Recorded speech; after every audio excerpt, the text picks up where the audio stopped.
Oh, Gordon, but man, tell me how do you develop like this three-part formula of guard passing that you have been doing? Like, how it all started? Like, So basically, Because you weren't always great at passing. no. I basically John. When we first started, it was really to only go into submissions. He wanted us to get very good at submissions. So and most of the stuff that he would show us when we were on top position was either spinning around the leg for leg locks, going for leg locks, going for kimores, and things like that. So a lot of it was submission based to get to the back or get to the legs, because the back attack system and the leg attack system were the first two systems he really started pushing on us. So everything was in the beginning, how can we either attack the legs or how can we get to the back with kimoras or various different moves from there. So the first thing I started doing when I was passing was more just submissions to get into positions where I can finish people. And then the problem was everyone got so good at defending submissions where you go into a leg attacks on people and you couldn't finish anybody at Henzos because everybody was so good at leg locks.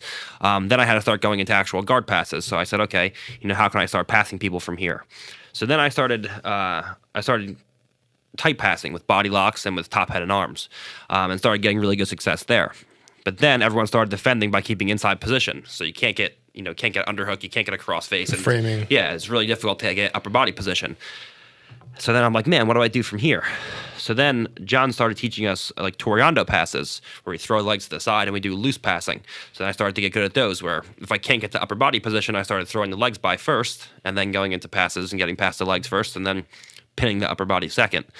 And then about 2 years ago, I want to say, he's told us that he has leg pommeling drills to get into leg lock situations, but he never had a leg pommeling system to actually get past the guard. And then it was our job over the next couple of years to create a leg pommeling system to pass your partner's guard. And I was like, okay, well, John told us to fucking do something, so I'm going to work on doing that. So I started developing, series of movements to have a reaction for any of my partner's given actions through leg pommeling. So then I started adding the final piece of the equation, which was a loose passing and leg pommeling type game to get past their guard. So I first started with submissions, and then I started with tight passing. Then that started failing, and then I moved into loose passing with Toreandos, and eventually leg pommeling. And then I figured out how to chain the leg pommeling together with tight passes, with loose passing, with everything, and that's when everything started to kind of click for me. Yeah, okay. yeah. So the three-part formula, there is even like a part that's on between two, right? So for example, you have the tight passing, loose passing, submission passing, Yep. but between the tight passing and the loose passing, there is the leg palm passing, right? Yeah. So the leg pommeling is it's like a subdivision of the loose passing, because it's still loose passing. You're not physically holding your partner down. Like when you have someone in a top, head, and arm and half guard, you have a crossface and underhook. They can't give you their back if they don't, like even if they try, because they're pinned to the floor. Versus if you have a position where you're floating over top of them, if they want to, they can try to stand up, but they have to give you back exposure. Oh, yeah. So it's technically loose passing because they can move. You're not holding them in place, but you still put pressure on them through head position and through And leg position. still there are a lot of like, for example, so you can do the leg pommeling to do the tight passing and the loose passing, and you can also do submission passing from the leg pommeling. Yeah. You can use leg pommeling to enter into leg locks, for example. I got it. You can start backstepping into cross hashigurami and start attacking your partner's legs. If they start posting up on their elbows, you can go for kimoras, for guillotines. You You got can it. you can chain all these things together. Okay, man, that's amazing. So pretty much there's three-part formula, the three-part, and then there is this leg pommel here that unite all of them. Yeah, that's kind of a subdivision of loose passing. It's technically loose Yeah. passing.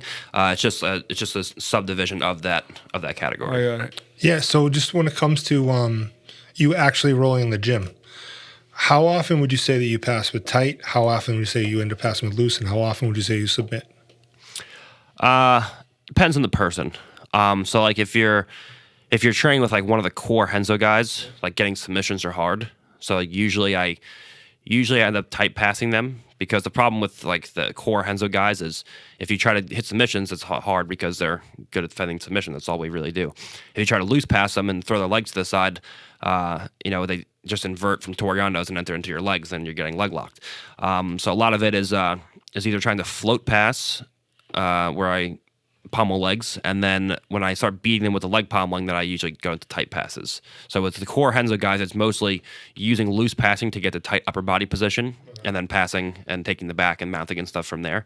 With guys outside of Renzo's, it's pretty easy to enter into submissions, to go into leg locks, to go into Kimura's and stuff like that.